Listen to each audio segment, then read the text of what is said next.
I'm going to be talking tonight and tomorrow from Psalm 8. هتكلم النهارده وبكره من المزمور الثامن. In a minute we'll read Psalm 8. في دقيقة هنكون بنقرا مع بعض مزمور 8. But David the psalmist asks a question in verse 4. داود المرنم العظيم بيسأل سؤال في العدد الرابع آسف. He asks the question, what is man? سؤاله هو من هو الإنسان؟ And so along these lines I would like to look at this psalm and try to look at David's answer to his own question. وعبر قراءتنا للمزمور هنحاول نوصل للإجابة اللي وصل لها داود المرنم عن من هو الإنسان. For the rest of the time, Brother Charles is going to be teaching. وفي الوقت المتبقي بعد الخدمتين اللي هنتكلم فيهم الأخ تشارلز هيكون بيدي تعليم. And Lord willing, he's going to teach through two very important doctrines. وبنعمة الله هيكون بيتطرق لعقيدتين في غاية الأهمية. Justification, عقيدة التبرير, and regeneration. وعقيدة التجديد. So we hope to cover a very broad spectrum, me talking about who man is, and then Brother Charles dealing with salvation, justification, and regeneration. وبالتالي هنغطي خلال المؤتمر مدى واسع من التعليم. هنبدأ بالإجابة عن من هو الإنسان، وبعد كده هنتكلم عن عقيدتي التبرير ثم التجديد. So let's read Psalm chapter 8 together. عشان كده نبدأ بقراءة للمزمور الثامن مع بعض. If you would read that, George. Okay. أيها الرب سيدنا، ما أمجد اسمك في كل الأرض، حيث جعلت جلالك فوق السماوات. من أفواه الأطفال والرضع أسست حمدا بسبب أضدادك لتسكيت عدو ومنتقم. إذا أرى سماواتك عمل أصابعك، القمر والنجوم التي كونتها. فمن هو الإنسان حتى تذكره، وابن آدم حتى تفتقده؟ وتنقصه قليلا عن الملائكة، وبمجد وبهاء تكلله. تسلطه على أعمال يديك، جعلت كل شيء تحت قدميه. الغنم والبقر جميعا، وبهائم البر أيضا، طيور السماء وسمك البحر السالك في سبل المياه. أيها الرب سيدنا، ما أمجد اسمك في كل الأرض.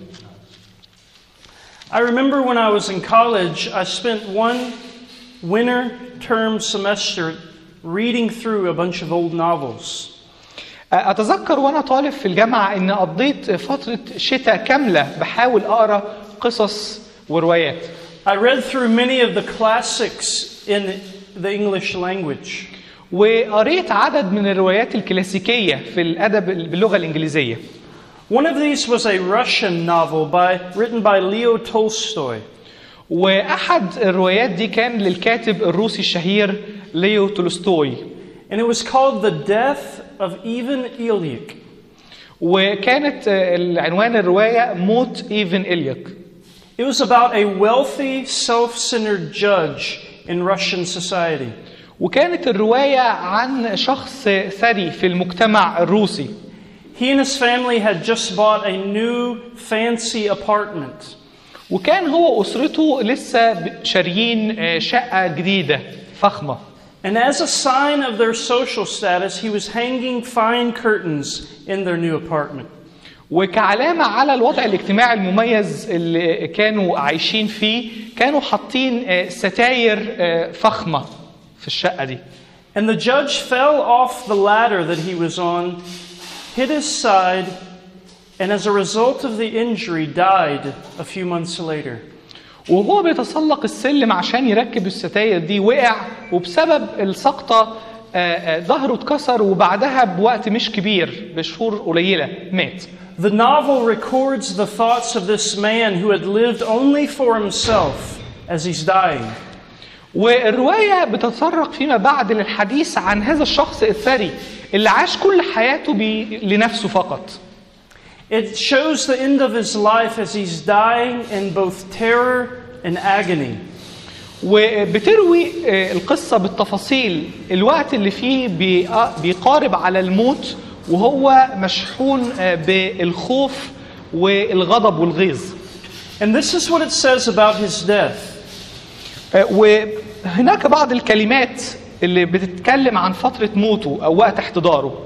It says he spent the last 3 days screaming. قضى آخر 3 أيام في حياته بيصرخ. He realized he was done for. There was no way back. The end was here. وأدرك تماما إنه مفيش أمل ومفيش أي مخرج للواقع اللي هو مقبل عليه. النهاية جت. 1 hour before his death, in a moment of clarity, وساعة واحدة قبل وفاته في لحظة صراحة مع الذات, he sees that he is not after all lived well, but has lived only for himself. أدرك تماما في الساعة دي إنه مش بس عاش عيشة كويسة أو رغدة, لكنه عاش فقط لذاته. And sadly, this is the reality of many people, most people, that pass into this world and pass out of it. والواقع إن لسان حاله ده هو حال كثير من البشر اللي بيجي للعالم وبيعبر للعالم الآخر ويكون حالته زي حالة الأخ ده. They are ignorant of the ultimate reason for life. في جهل تام من السبب اللي عشانه الله أوجدهم في الحياة دي. They are ignorant of who they are and why they're here on this earth. جاهلين تماما للسبب اللي الله أوجدهم عشانه في الحياة دي وعلى الأرض اللي احنا عايشين فيها. Rather than living and serving the living God, they live. Go ahead. بدل من ان هم يعيشوا ويخدموا الله الحي, they instead live for the deity of themselves. بدلا من خدمة الله الحي بيعيشوا يخدموا ذاتهم ويؤلهوا ذاتهم. And so when we come to Psalm chapter 8, we're going to ask a few questions. عشان كده واحنا بنقرا المزمور الثامن بنسأل بعض الأسئلة. What is man? مين هو الإنسان؟ Who are we? Why are we here on this earth? مين احنا وليه احنا موجودين على الأرض اللي احنا عايشين فيها؟ There's really 2 parts to this answer. في جزئين بيحاول من خلالهم المرنم يجاوب على السؤال ده. The reformer John Calvin said this. المصلح الشهير جان كالفن قال الكلمات اللي جاية دي. The knowledge of ourselves is twofold. معرفة ذواتنا حقيقة ذات وجهين. First, to know what we were like when we were first created. أول حقيقة إن إحنا ندرك الحالة اللي بيها خلقنا في البداية. And second, to know what our condition became after the fall. والحقيقة الثانية إن إحنا ندرك التغير اللي صرنا عليه نتيجة للسقوط. So when we ask the question, what is man? There's really 2 parts to the answer. عشان كده لما بنسأل السؤال من هو الإنسان؟ الإجابة لازم تتناول الوجهين بتوع الحقيقة دي. The first part is, who did God make us to be on the one hand? الجزء الأول من الإجابة لازم نفتكر فيه الله خلقنا إزاي والصورة الحقيقية اللي الله خلقنا عليها في البداية. And the second part is, what have we become? والجزء الثاني من الإجابة لازم يكون بيقول وبعد السقوط بقى شكلنا إيه وإيه الحالة اللي بقينا عليها. In the country that I come from, there is a prevailing philosophy of the day. في البلد اللي أنا منها في فلسفة طاغية ومسيطرة على الفكر. It is a philosophy known as humanism. وهي الفلسفة المعروفة بالفلسفة الإنسانية. What humanism does is it lifts man to the center of things and pushes God out of the picture. اللي بتعمله الفلسفة الإنسانية أو النزعة الإنسانية إنها بتحط الإنسان في المركز وتنحي الله جانبا. With regards to both what man is and what man has become morally, humanism gives a different answer than the Bible does. والفلسفة أو النزعة الإنسانية بتجاوب إجابات مختلفة خالص عن السؤال اللي بيطرحه داود في المزمور الثامن من هو الإنسان. تدي إجابات مختلفة عن الإجابات اللي احنا قلناها من شوية. The general philosophy in my country about who man is comes from evolution. والإجابة السائدة في المجتمع اللي أنا جاي منه عن من هو الإنسان إجابة نشأت نتيجة نظرية التطور. They basically say that we as human beings are nothing more than highly evolved animals. الإجابة عن السؤال من هو الإنسان بتكون باختصار إن إحنا مرحلة متطورة من الكائنات الحية. On the other hand, when it comes to talking about our morality, the answer is that we're good. ولما السؤال بيتطرق للحالة الأخلاقية اللي احنا عليها، الإجابة بتكون إنه حالتنا الأخلاقية صالحة، احنا بشر صالحين. Anne Frank, who was a Holocaust victim in Nazi Germany, said this of mankind. وأحد ضحايا الهولوكوست في ألمانيا اسمه فرانك قال كده عن الطبيعة البشرية. She said, in spite of everything that I've seen. She. Yeah, she. أوكي. هي إنسانة. قالت بالنظر إلى حالتنا كبشر. I believe that man is essentially good at heart. أنا أؤمن تماماً إنه الإنسان في جوهره صالح. This is the wrong answer. دي إجابة خاطئة. This is not the answer from the Bible. دي مش إجابة الكتاب المقدس. The Bible's answer is this. إجابة الكتاب المقدس هي First and foremost, we have been created in the image of God. أولاً وقبل كل شيء لقد خلقنا على صورة الله ومثاله. We are not highly evolved animals. إحنا مش كائنات أو حيوانات مرتقية أو متطورة في الارتقاء بتاعها. We are creatures that God has breathed His breath into. إحنا مخلوقات الله نفخ فينا نسمة الحياة من روحه. We are creatures that God has put His image upon. إحنا مخلوقات الله وضع فينا بصمته وصورته. As Christians, we must hold on to this doctrine. كمسيحيين يجب أن نتمسك بهذه العقيدة. If we're to appropriately address all of the evils of our society, we must believe this. واحنا بنواجه كل الشرور اللي بنعيشها في المجتمع حوالينا وبنواجهها، لازم نتذكر الحقيقة دي. The reason why abortion and murder are wrong. السبب الرئيسي اللي عشانه الإجهاض والقتل خطية. The reason why global hunger, human poverty are wrong. السبب اللي عشانه الفقر والمجاعات البشرية شر وشيء خاطئ. The reason why human trafficking and the whole sex slavery industry is wrong. وده السبب برضو اللي عشانه تجارة البشر وتجارة الجنس شيء شرير وخاطئ. Is because of this. بسبب هذه الحقيقة أننا خلقنا على صورة الله ومثاله. We are not animals, we are God's image bearers. إحنا مش حيوانات، إحنا مخلوقات تحمل صورة الله ذاته. Yet on the other hand, the Bible would tell us this. مش بس الكتاب المقدس بيقول لنا كده. That in spite of the fact that we've been created in the image of God, we have fallen morally. لكن الكتاب كمان بيقول إنه بالرغم من إن إحنا خلقنا على صورة الله ومثاله، إلا إن إحنا سقطنا في الخطية وفسدنا أخلاقيا. We all know the story of Adam and Eve in the garden. وكلنا عارفين قصة السقوط لآدم وحواء في جنة عدن. Their disobedience of God's command has brought us all universally under sin. تمردهم وعصيانهم على وصية الله جلبت التمرد والخطية على الكون كله. Morally speaking, we come into this world with a sin nature. أخلاقيا إحنا بنيجي العالم ده وإحنا فاسدين. Morally speaking, we are corrupt. أخلاقيا إحنا مشوهين وفاسدين تماما. Morally speaking, we are totally depraved. أخلاقيا نحن فاسدون فساد كلي.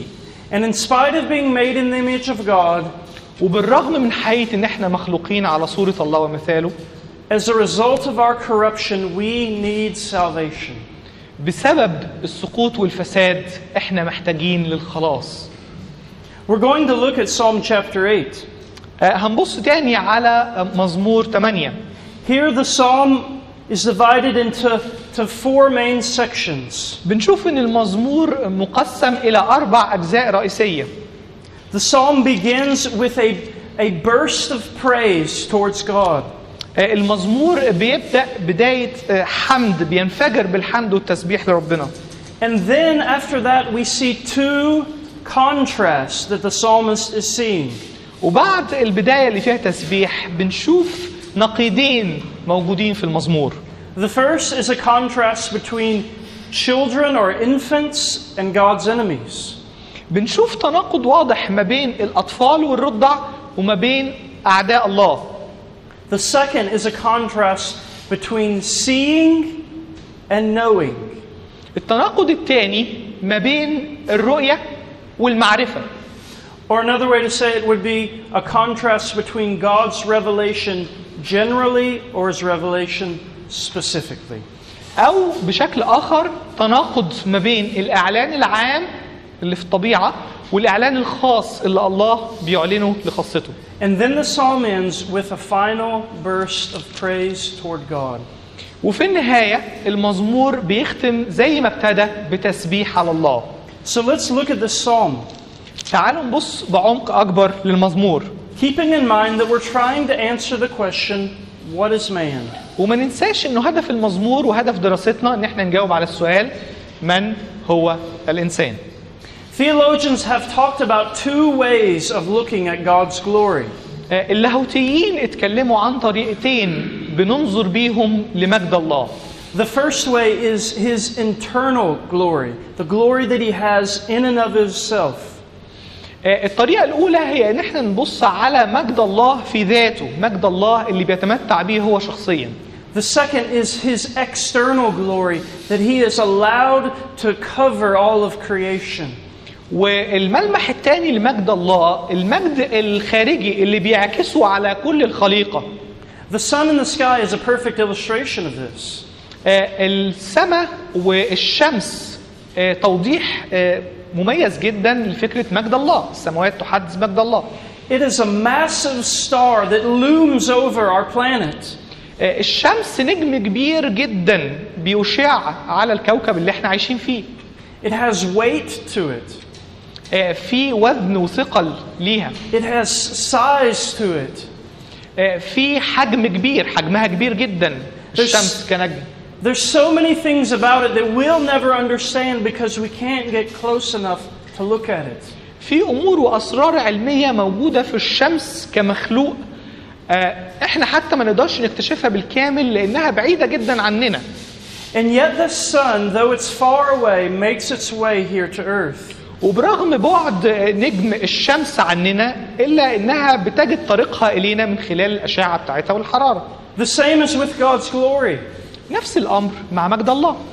God has had glory from before this world ever existed. الله له المجد قبل وجود وخلق العالم ذاته. There has always been a glory that has radiated from the Father to the Son through the Holy Spirit. من قبل تأسيس العالم والمجد الإلهي بيشع من الله الآب للابن من خلال الروح القدس. And we will never fully understand that. وعمرنا أبدا ما هنفهم عمق هذا المجد. Yet God has also allowed that glory to shine on this earth. ومع ذلك الله سمح إنه مجده ده يشع على الأرض اللي احنا عايشين فيها. And this is what the psalmist sees in verse 1 of Psalm chapter 8. وده اللي المرنم بيتكلم عنه في مزمور 8.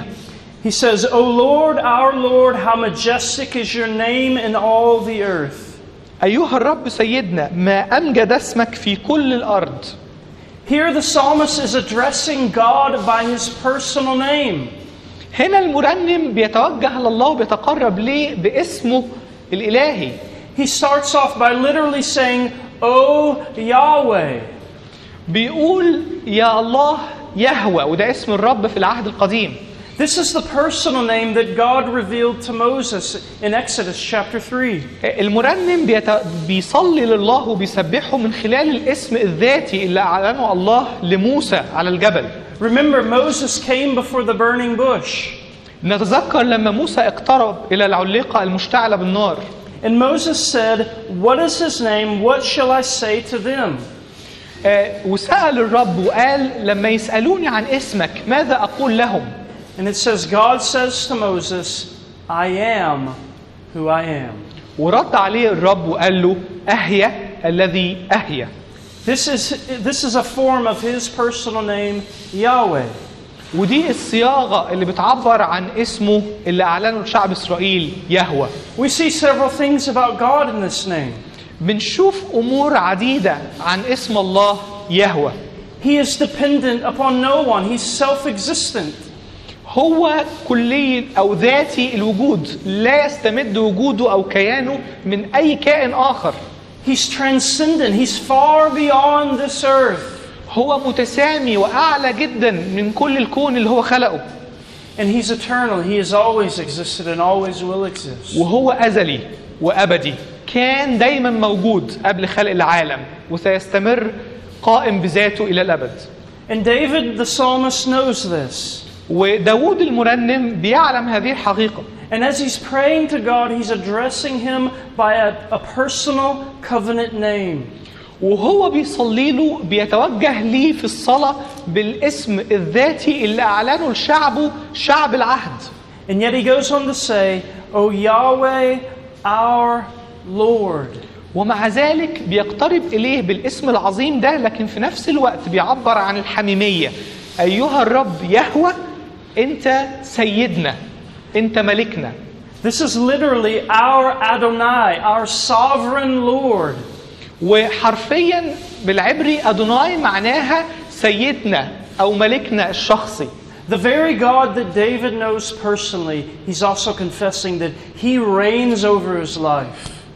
الإله اللي داود بيصلي له في المرنم ده مش إله بعيد عنه، لكن إله قريب لقلبه، بيمطر عليه بخيراته ومجده.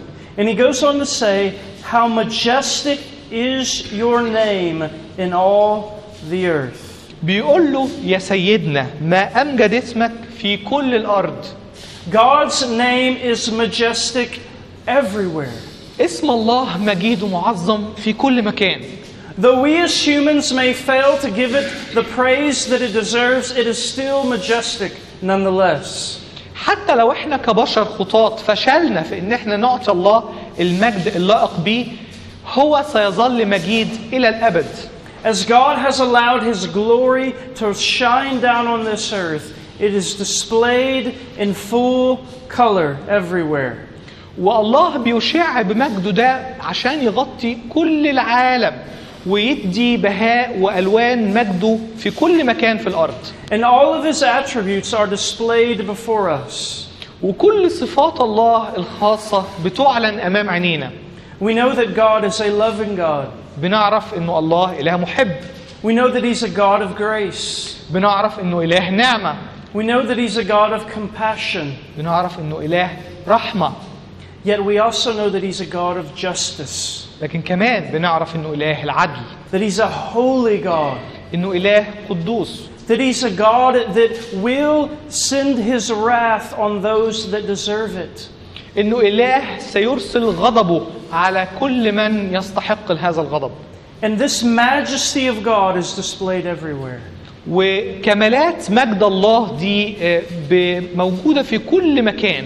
And we see it come into full picture, or a clear picture, when we look at the scriptures, when we look at God in the scriptures. وبنشوف الصورة الواضحة لمجد الله من خلال صفحات الكتاب المقدس. The psalmist goes on to say, "You have displayed your splendor above the heavens." بيقول كده المرنم، أنت يا رب جعلت جلالك فوق السماوات. Charles Spurgeon called this psalm the Psalm of the Astronomer. المصلح الشهير أو اللاهوتي الشهير سبيرجن قال على المزمور ده إن هو مزمور بتاع الفلكيين. Because we get the sense that David has gone out into the Judean desert. وبيديك انطباع كده إنه داود وهو بيكتب كلمات المزمور ده كان في صحراء اليهودية بيتأمل الكون. And that he's looking out at all of God's creation, looking up at the stars that God has made. وهو بيتأمل الكون في صحراء اليهودية بيشوف النجوم والكواكب اللي الله خلقها. And he says, not only God is your name majestic in all the earth, but you have displayed your splendor above the heavens. ولسان حال داود كأنه بيقول كده: يا رب انت مش بس خليت جلالك موجود في الارض، انت كمان بسطت جلالك وعظمتك على كل السماوات المخلوقة. David can see the imprint of God on all of creation. كأن داود بيشوف صورة الله مطبوعة في كل جزء من أجزاء الخليقة. Yet he knows that this creation cannot contain the full glory of God. ومع ذلك هو مدرك إنه الخليقة ما تقدرش تستوعب عظمة مجد الله بالشكل الكامل والمطلق. God's glory is expansive. مجد الله عظيم جدا ومفيش خليقة تقدر تستوعبه بالكامل. It's far beyond what we know. أسمى وأعلى مما نستطيع أن نعرفه. It's far beyond what this earth can contain. أسمى وأعلى من اللي الأرض تقدر تحتمله. In 1 Kings chapter 8 verse 27, Solomon said this as he dedicated the temple. أثناء ما كان سليمان بيدشن الهيكل في سفر الملوك الأول 8:27 سليمان قال كده. He said, "But will God indeed dwell on earth?" سأل وقال في عدد 27: هوذا السماوات وسماء السماوات لا تسعك، فكم بالأقل هذا البيت الذي بنيت. The reason that the heavens cannot contain God is because God is their maker. السبب اللي علشانه السماوات والأرض ما تقدرش تحتوي مجد الله أو تحده إنه الله هو اللي خلقها. In my church back in America, في الكنيسة اللي بنتمي ليها في أمريكا, there's a young man in his early 20s. في شاب صغير بعرفه في بداية العشرينات. And he has a hobby of making violins. عنده هواية العزف على الفايلين. He's gotten very good at it. هو ماهر جدا في العزف.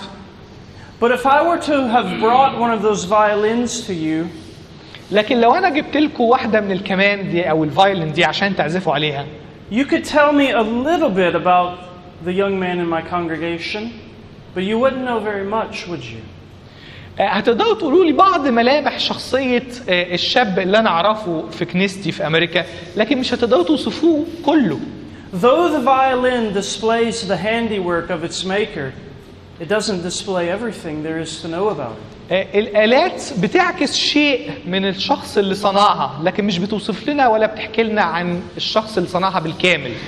And David knows this is true of God. وداود عارف الحقيقة دي عن شخص الله. God's glory is above the heavens. It's far beyond the heavens. إنه مجد الله أعلى من السماء والأرض, أسمى وأعظم منهم بكتير.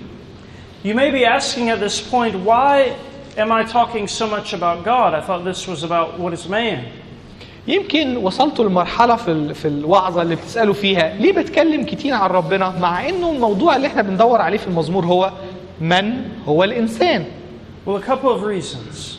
في أكتر من سبب, في سببين بتكلم فيهم عن الله في البداية. First, this is what David is talking about in Psalm 8. أول سبب إنه ده الموضوع اللي ابتدى بيه داود الكلام, إنه ابتدى يتكلم عن الله في الأول. And second, we cannot answer the question, what is man, until we first look at God. تاني سبب إنه مستحيل نجاوب على السؤال من هو الإنسان قبل ما نعرف أولاً من هو الله. I'll quote from John Calvin again. بقتبس مرة تانية من جون كالفن. Man never achieves a clear knowledge of himself. الإنسان يستحيل أن يعرف نفسه معرفة كاملة unless he is first looked upon God's face. إلا إذا تطلع إلى وجه الله أولاً. And then descends from contemplating God to scrutinizing himself. وبعد ما يتطلع إلى الله ويعرفه ويدركه يبتدي يدرك ماهيته وكينونته. The sad thing is that we as human beings have become like people standing in front of a mirror trying to contemplate the reason why we exist. الواقع المؤلم ان احنا كبشر واقفين بنبص على ذواتنا في المراية وبنحاول نفهم احنا مين. We've become like people looking only at ourselves thinking about why are we here? Why do we exist? كل واحد فينا بيبص على نفسه وعلى ذاته ويسأل أنا موجود هنا ليه؟ أنا ليه مخلوق؟ When what we really need to do is look at God. في الوقت اللي المفروض عشان نفهم إحنا مين وليه موجودين هنا على الأرض كان المفروض أولا إن إحنا ننظر إلى الله. And one other reason to go along with this, the reason why we're looking at God is this. سبب تاني من الأسباب اللي بتخلينا أولا ننظر إلى الله في حياتنا هو السبب اللي هقوله. Our purpose, our design is to worship this God.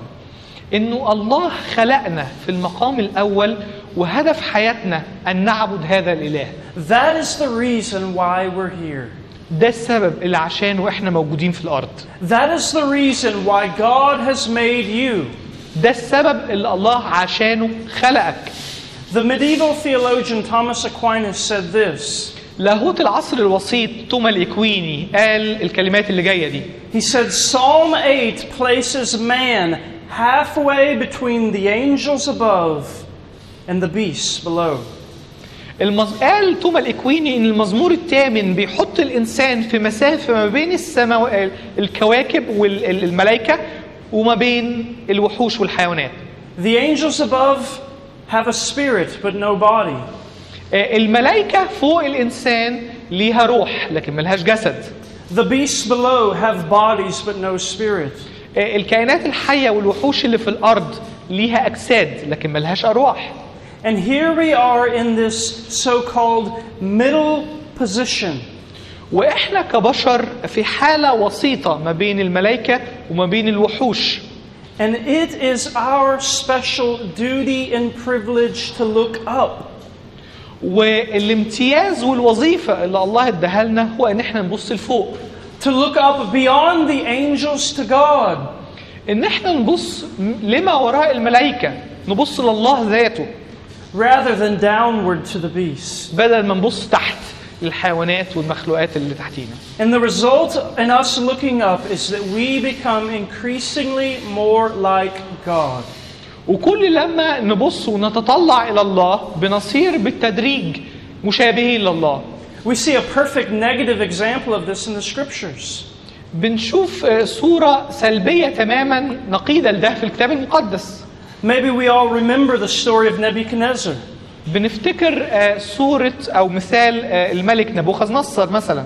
Nebuchadnezzar walked out on his balcony and looked over Babylon. نبوخذ نصر كان بيتمشى من على الشرفة بتاعته بيبص على بابل العظيمة. And he said this, "Is this not the great Babylon I have built as the royal residence?" أليست هذه بابل العظيمة التي صنعتها لمجدي؟ He said, "I've built this by my mighty power and for my glory and for my majesty." أنا صنعت بابل دي بيدي القديرة لمجدي ولعظمتي. This is classic humanism.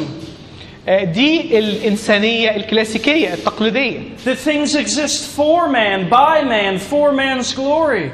الحاجات والمخلوقات كلها مخلوقة عشان الإنسان يتمتع بيها وعشان تمجد الإنسان. And yet we know the rest of the story. What did God do? لكن طبعا كلنا متذكرين بقية القصة. إيه اللي الله عمله في نبوخذ نصر؟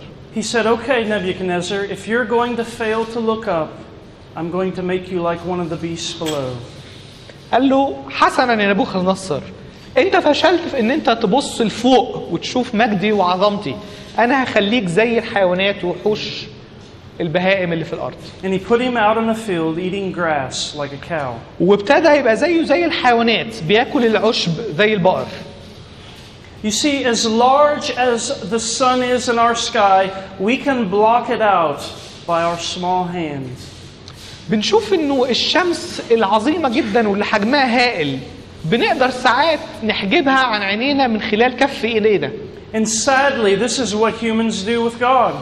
وللأسف وشيء حزين ان احنا نقول ان البشر بيعملوا كده مع الله، بيحجبوا مجد الله عن نفسهم بايديهم. They walk around saying God doesn't exist. I don't want to look at him. يفضلوا يقولوا ربنا مش موجود وانا مش عايز ابص عليه. Or they put sunglasses on and want to filter out his light. أو زي ما بنعمل وإحنا بنلبس نظارة الشمس، بنبقى عايزين نحجب الشمس وأشعتها عن عينينا. And yet, in spite of all of this, the reason why we have been created is to worship God. ومع ذلك برغم كل محاولاتنا اليائسة الله خلقنا في العالم ده عشان نعبده ونمجده. Our chief reason for being made is to worship God and love Him forever. هدف اللي عشانه اتخلقنا هو ان احنا نعبد الله ونحبه للأبد. That's why we're here. ده السبب اللي عشانه احنا موجودين هنا. That's why you're here. ده السبب اللي انتوا عشانه موجودين هنا. I understand you're all pastors. That's why all of the people in your congregations are here. أنا مدرك تماما إن حضراتكم قساوسة وده السبب اللي عشانه الشعوب بتاعتكم أو الأعضاء بتوع كنايسكم موجودين. Everyone that walks through the door of your church has been put on this planet to worship God. كل عضو كل شخص بيتردد على كنيستك وبيخش الكنيسة مخلوق على الكوكب ده عشان يعبد الله. And the question I would have is this. والسؤال اللي عندي هو السؤال التالي. Is your life in your ministry facilitating, pushing people towards worshiping God? هل نمط حياتك وخدمتك بيسهل وبيقود الناس وبيدفعهم أكثر لعبادة الله؟ Is that why you're in the ministry? ده السبب اللي عشانه أنت في الخدمة. Because you realize that God deserves worship and He's not getting it. إنك مدرك إن الله يستحق العبادة والتمجيد وهو لا يأخذ التمجيد والعبادة التي تليق به. Is that what drives you to do everything that you do in the ministry? وده اللي المفروض يقودك وأنت بتعمل كل اللي بتعمله في الخدمة. Because you have a great burning desire to see God glorified on this earth. إن عندك رغبة جواك ونار بتشتعل جواك إنك تشوف مجد الله في كل الأرض. And lastly we see وأخيرا في المزمور بنشوف آخر تناقض بيتكلم عنه داود في المزمور الثامن. I want to get through this first set of contrasts tonight and then tomorrow we'll look at the rest of the psalm. هتكلم عن أول تناقض موجود في المزمور الثامن وبعد كده هنتكلم عن بقية المزمور بكرة. Look at verses 2 or verse 2 rather. بصوا معايا على العدد الثاني.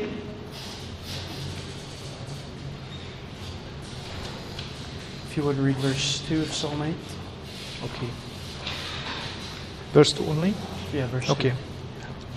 من أفواه الأطفال والرضع أسست حمدا بسبب أضدادك لتسكيت عدو ومنتقم. Notice that this is not through preachers or pastors or mighty men of God. خد بالك إنه التسبيح اللي بيتكلم عنه العدد الثاني مش من خلال الوعاظ ولا اللاهوتيين ولا المعلمين. But this is through the weakest of the weak.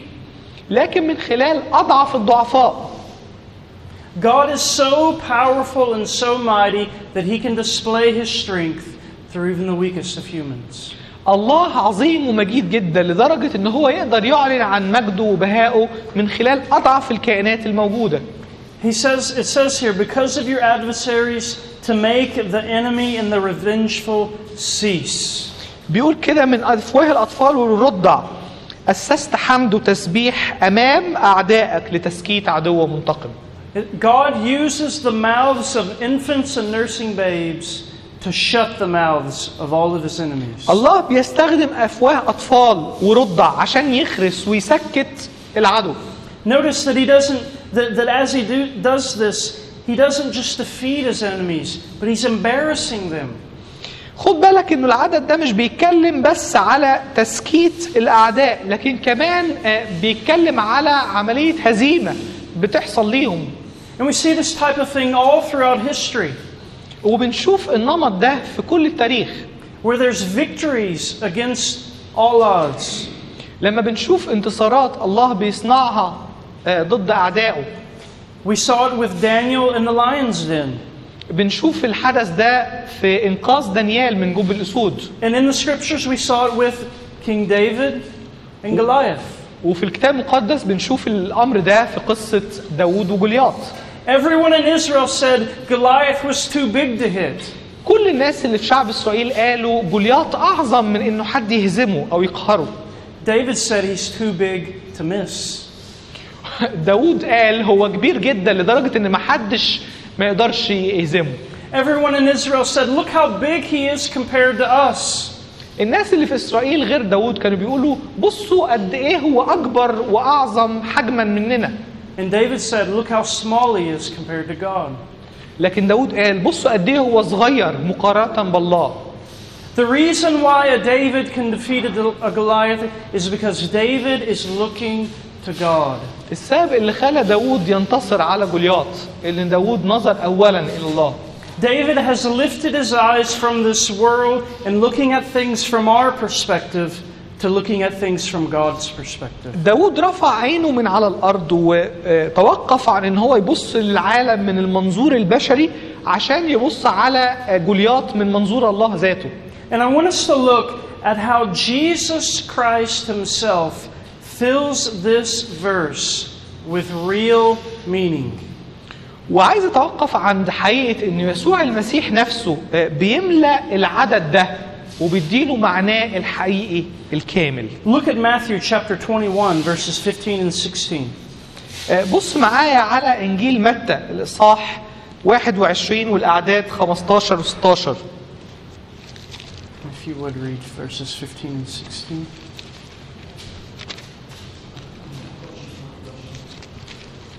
متى 21 15 ل 16.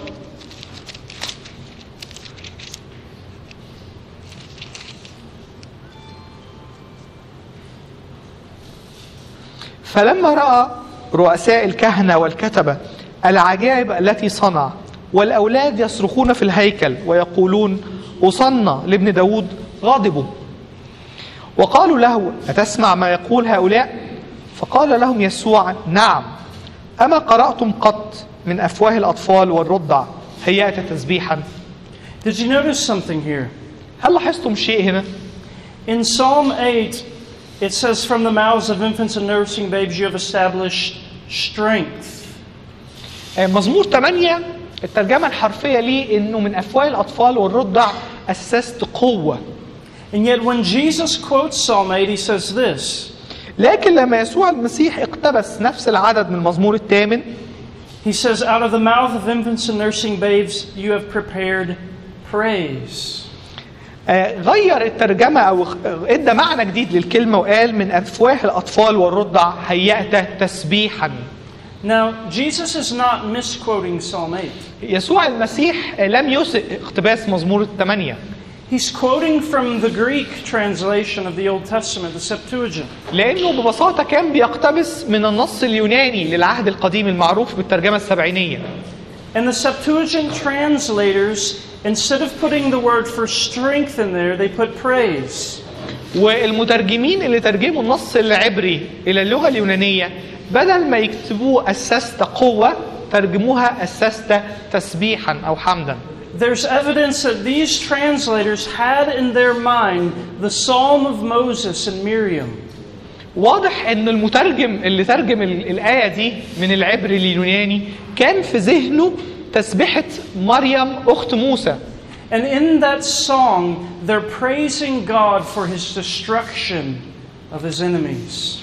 اللي في الترنيمة المشهورة في سفر الخروج كان بيسبح الله على هزيمته وانتصاره على أعدائه.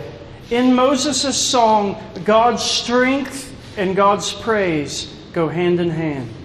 وفي ترنيمة مريم تسبيح الله وحمده وقوته ماشيين مع بعض في توازي.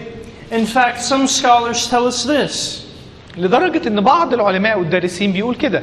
That the Hebrew in Psalm 8 could be translated a fortress or a stronghold of verbal praise. لدرجة إنه عدد من اللاهوتيين بيقول إنه الكلمة في المزمور الثامن ينفع تترجم المنطوق أو الإعلان عن قوة الله وتمجيده وعظمته. And we get a very distinct word picture here. وهنا بنشوف كلمة ليها تصوير مختلف ومميز. That it's the praise of God that sets up fortresses or strongholds and establishes his strength. إنه تسبيح الله وتمجيده وعظمته هو اللي بيخلق حالة القوة والمجد والعظمة. Here in Egypt, it will be the praise of God by His people that demonstrates that God is a strong God of salvation. هنا في مصر هيكون تسبيح ربنا وتعظيمه هو اللي بيعلن ان الله اله قوي وعظيم. And in Matthew chapter 21, as the children are praising Jesus, this is exactly what they were doing. وفي متى 21 لما الاطفال كانوا بيصرخوا ويعظموا السيد المسيح على اعماله، هو ده بالظبط اللي هيحصل هنا. Notice how Jesus fulfills Psalm 8. شوف قد ايه يسوع المسيح حقق النبوة المكتوبة عنه في مزمور 8. Jesus is in the place of Yahweh, the one being praised. وكأنه يسوع المسيح في الوقت ده في متى 21 كان مكان يهوه اللي داود بيسبحه في مزمور 8. The priests and the scribes in Matthew 21 are in the place of God's enemies that are being silenced. ويا للعجب الكتبة والفريسيين اللي موجودين في متى 21 في مكان أعداء الله في مزمور 8. And the children in Matthew 21 are in the place of the infants and nursing babes. والأطفال في متى 21 في مكان الأطفال والرضع في مزمور 8. And they are being used to set up a fortress against God's enemies. والله بيستخدمهم عشان بتسبيحهم وتمجيدهم لله يعلنوا قوته ومجده على أعدائه. See, we need to realize, even our children from the youngest age, ومحتاجين ندرك انه حتى الاطفال من اصغر اعمارهم that we have been created for worship. هم واحنا مخلوقين عشان نعبد الله. When God created the world in 6 days, the Bible says He rested on the 7th. لما الكتاب المقدس بيحكي انه الله خلق العالم في 6 ايام، قال عنه انه في اليوم السابع استراح. God did not rest on the 7th day because He was tired. الله لم يسترح في اليوم السابع لانه ارهق او اصيب بالتعب. God rested because He came into His dwelling place, His temple. الله ارتاح لانه دخل الى مكان راحته، الى هيكله. This world is God's temple. العالم ده هو هيكل الله، هو مكان حضوره. And we are God's image bearers, made to bring Him praise. واحنا اللي بنحمل صورة الله عشان نمجد الله ونسبحه. This should be an encouragement to us. Psalm 8 here. المفروض ده يكون بيشجعنا اللي احنا قريناه في مزمور 8 دلوقتي. We should realize one of the primary ways that we fight against the enemy is by praising and worshiping God. لازم ندرك انه احد الطرق الرئيسية اللي بيها بنواجه العدو ان احنا نمجد ونسبح الله. Everything that Satan is going to do and the kingdom of Satan is going to do against you is to get you to quit praising God. كل اللي بيحاول الشيطان واعوانه يعملوه ان هو يحيدك ويخليك تتوقف عن تمجيد الله وتسبيحه في حياتك. But you must realize that as a pastor, your primary goal is to praise and worship Him and lead His people into praise and worship of Him. ولازم تفتكر انت كراعي وكأسيس انه هدفك الرئيسي والسبب اللي خلقت من اجله انك انت تمجد الله في حياتك وفي اعمالك وتقود الشعب بتاع الكنيسة اللي بترعاها لنفس الهدف. This should also be an encouragement in the sense that God uses weak people. المزمور ده كمان بيشجعنا لانه بيفكرنا ان الله بيستخدم البشر الضعفاء. You may not think that you are a mighty man of God. ممكن تكون بتفكر في نفسك ان انت مش رجل الله القدير او العظيم. You may not think too highly of yourself. ممكن تكون ما بتفكرش في نفسك بشكل مبالغ فيه او بتعلي من ذاتك. But if God can use the praise of an infant to bring Himself glory, He can most certainly use you. لكن بكل تأكيد إذا كان الله قادر إنه يستخدم التسبيح بتاع الأطفال والرضع عشان يعلن مجده وقوته، أكيد هيقدر يستخدمك. Zechariah 4:6 says this. زكريا 4:6 بيقول الآيات اللي جاية. Not by might or by power. لا بالقوة ولا بالقدرة. But by my spirit says the Lord. بل بروحي قال رب الجنود. God does not work through you because you are mighty or powerful. الله مش بيعمل من خلالك لأنك قوي وفيك في ذاتك السلطان. But the only way that God is going to work through you is by working through His Spirit. لكن الطريقة الوحيدة اللي الله هيستخدمك من خلالها إنه يعمل فيك بروحه. This is what Paul gets at in 1 Corinthians chapter 1. ده اللي بولس الرسول بيقوله في كورنثوس الأولى 1. He says, not many of you were wise according to the flesh. بيقول ليس كثيرون منكم حكماء حسب الجسد.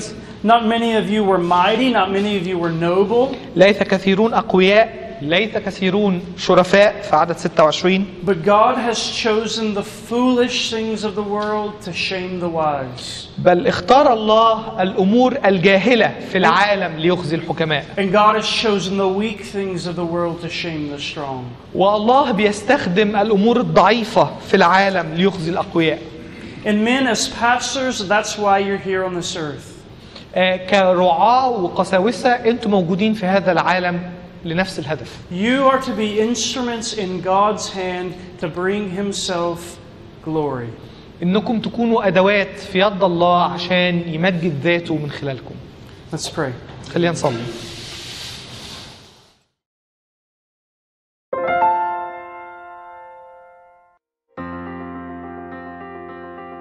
Please visit our website at heartcrymissionary.com. There you will find information about the ministry, our purpose, beliefs and methodologies, and extensive information about the missionaries we are privileged to serve.